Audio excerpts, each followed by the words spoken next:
Welcome back to the Citytilidie channel. You're all staying safe and well. On a part 2, so make sure you go back and watch part 1, guys. Was looking at Savi's first season at City. We're looking at Savinho, his 2024-25 season at City. So in part 1, a good start for City and Savi, but of course we had a few problems.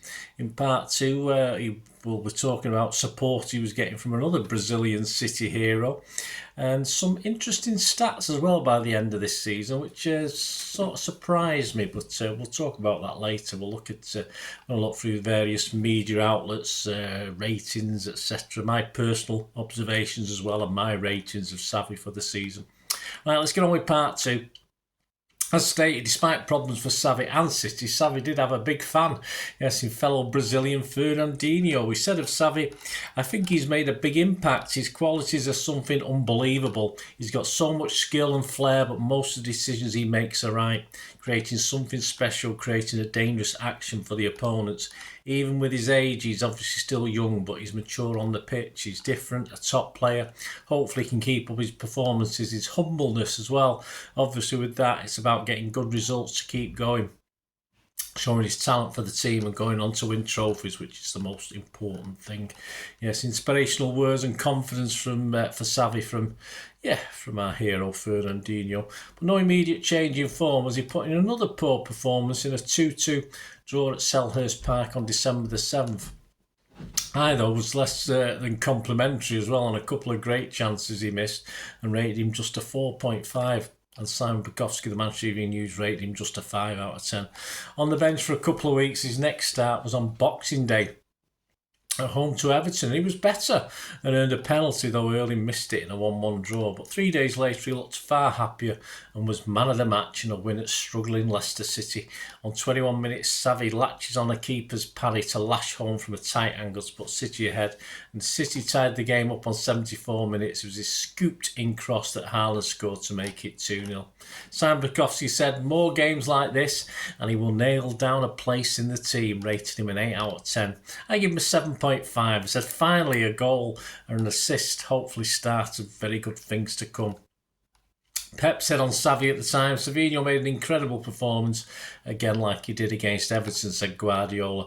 He's a guy who can play on both sides. Today he finally scored a goal. He has an incredible ability and quality. He's proven that in that period.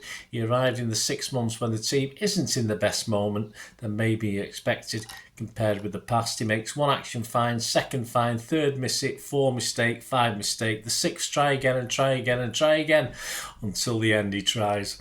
Defensively, he's not incredible in the 1v1, but his work rate is impressive and he's so aggressive on both sides. He's had a lot of chances, but the moment you score 1 or 2, you'll score a lot. I'm really pleased for him in the game, the goal, the assist for Erling. On the left, he can make those crosses. The game he played was really good, so I think Pep was happy. Suddenly, he's making the headlines. Yes, Simon Bukowski in the January 5th Manchester Evening News, signing from Girona could be one of Pep's savviest moves. See what he did there? Savviest moves. And happy days again as he was again City's man of the match in a 4-1 Etihad win over West Ham on January the 4th. He started it all on 10 minutes, but rather fortuitously with this one. Savi ran through the left channel and crossed. The ball, though, came back to him, and his second, another attempted cross, smacked off the West Ham right back Kufel, and the misdirection on the ball beat Areola in goal for 1-0. And 42 minutes in the move that left most of us watching go, wow. Foden switched play and floated the ball left to Savi, who skated past his marker and swept over a long teasing cross that had Haaland leaping to score at the back post. And for 3-0, Savi received the ball in midfield and fed Big Erling, whose run was timed perfectly as he placed an elegant chip over an on-rushing Alphonse Areola.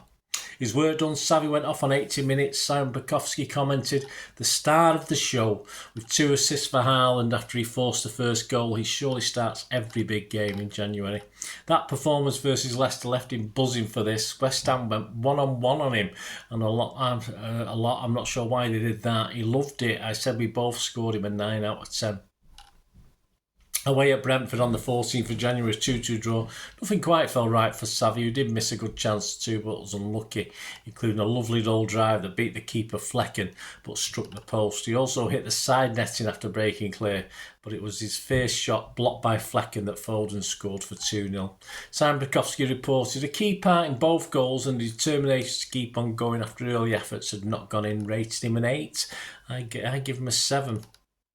But the cracks were still there in City and Savi as he was taken off at half-time in a 4-2 loss at PSG on January the 22nd. It was 0-0 at the time and Savi had done okayish up till then. He did though get back on the score sheet in our next vital European game at home to Bruges in a 3-1 win. He came on at half-time in this one, replacing Gundogan. There was a fire at the concessionary stand, if you remember, before this game, and Savi was certainly on fire for that second 45 minutes. He sealed City's 3-1 win on 78. He collected a stone's long ball on the charge, chesting from the edge to just inside the area.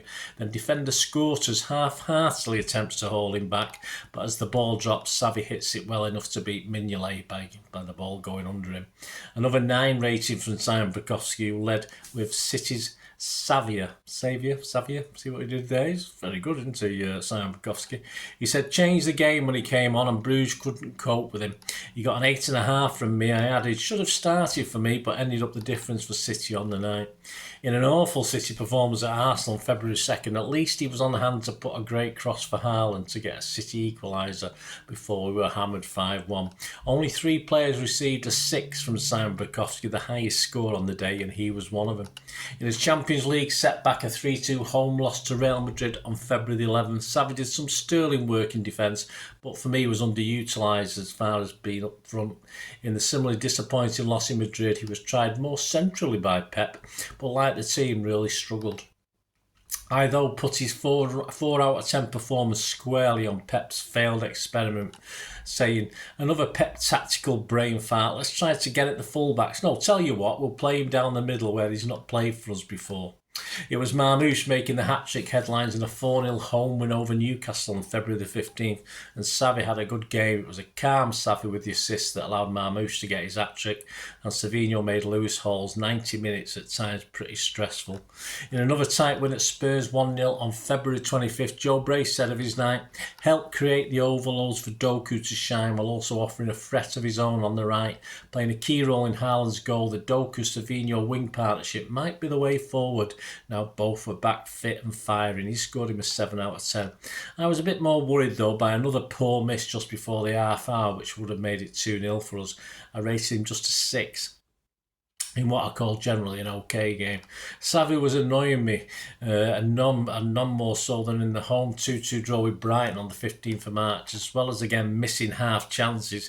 This waving to the fans that he was doing to up the noise, not for the first time he's done it this season, was really annoying me and pissing me off, as he himself basically was doing little to get us off our feet as far as assists and goals on a regular basis. His Sofascore stats recorded 2 big chances missed in this game. But at least, and I missed it live, taking part in the planned boycott, of course, for the first 9 minutes of the game. He did some good work in Grealish's second minute goal in a 2-0 home win over Leicester. Savi did really well to drag it back from his right to his left foot at the byline and found Grealish superbly. Yeah, I had to watch it back. He would later miss a good chance, but also had the keeper having to pull out a good save. So a bit of a mixed bag again. Simon Bukowski himself rated him an 8. He's rated him an 8. I rated him a 6. So a big difference in a 2-0 win over Forest in the FA Cup semi-final at Wembley. In the final itself, I thought the occasion just got to him. And I said he offered nothing for me. He looked like a young kid, overawed by it all. I scored him a 4. Simon Bukowski scored him a 5. Sofascore showed that he lost possession in that final 21 times. As Pep had players back from injury, Savi didn't even make the bench for the last home game of the season.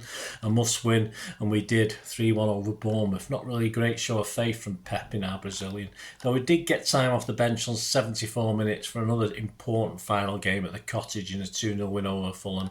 He had time to flash across the 6-yard box and out for safety, although with Early not on the same wavelength, it could have been a better finish.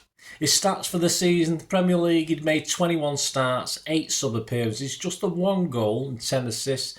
In the Champions League, he made 7 starts, 2 sub-appearances, 1 goal and 1 assist, 4 appearances in the FA Cup, and just 1 Carabao Cup appearance and 1 sub-appearance in the Carabao Cup, and just the 1 assist.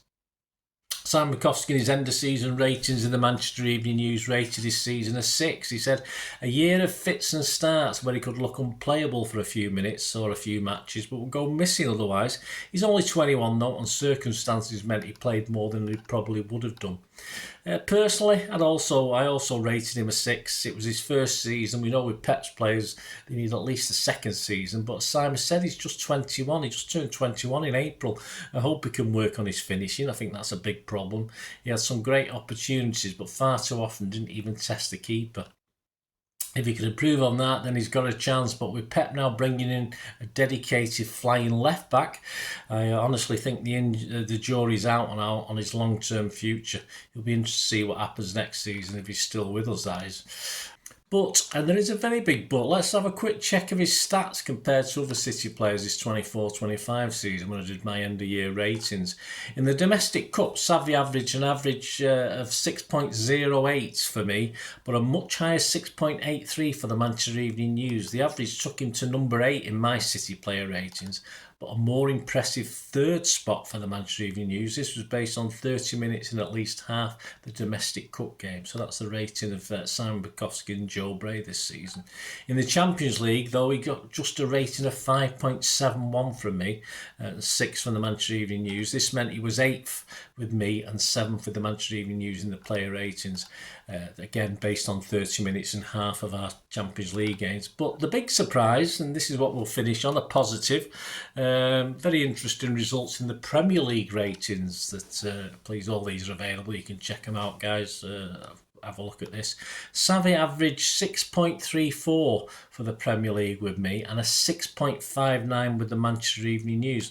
Now that average actually meant he was 3rd best, so even though it doesn't sound high, it was the 3rd best of all City players who played a minimum of 30 minutes in at least 19 Premier League games. So it's not lost. 3rd for me and a 3rd for the Manchester Evening News, so in the top 3. So there you go. You can do things. You can watch a player and then you look at the stats. And in a poor season overall for City, let's face it, if City had been firing this season, he'd probably, all right, he might not have played as much, but I think his stats and his performances and assists, etc., could have been better in a more dynamic team. You know, we were playing, he was taking chances and missing chances, but I don't think all's lost, is it, with Savi? We'll see how it progresses. As I said, it'll be very interesting with the new players coming in. What plans Pep does have for Savi in a not a totally disappointing season when you think it's his first one, and he was only 20 years old when he signed for us, and he started playing on a regular basis, which he never really expected. Anyway, let me know your memories, guys, of Savi this season. Let me know what you think and the future. What do you think it holds for him? It'd be great to have your views and opinions. Hope you enjoyed this, please. If you do want to support the channel, smash those buttons, the like button, subscribe button if you've not already done so. And there's a couple of ways of helping the channel out as well going forward. All I ever ask is you keep watching and listening. I hope you enjoyed the feature, and if you can support me through the subscription, if you can subscribe, guys, that'd be wonderful if you've not already done so. We do actually have memberships at the moment, just 99p a month, so you get access to all my City stuff, including all the history vlogs, dozens and dozens not been published yet that you get immediate access to, and every time I do a edit and do a vlog, you get immediate access to it as well. So you can have a copy of scripts as well if you want any hard copy of the sort of things I do on matches and teams and managers and players, etc, etc. So if you can join the membership, that'd be wonderful. We do fine. And if you want to support the channel just by watching the ads, that helps. Watch the ads, let them play through while you just have to check your phone or something, let it play out. And of course, if you follow any of the links, that always works as well. You follow a link to one of the ads and you fancy something. I've done it myself. I've followed a link and actually purchased something from another organisation. But it can happen. It can happen. Not all ads are stuff you're not interested in. And of course, even give us a like, guys. That would be absolutely fantastic. All likes are much appreciated. Anyway, thanks for watching. Until the next time, of course, I only ever ask one thing, don't I? Please, I ask you all to stay safe, especially you Blues. Until the next time, come on, City. Bye for now.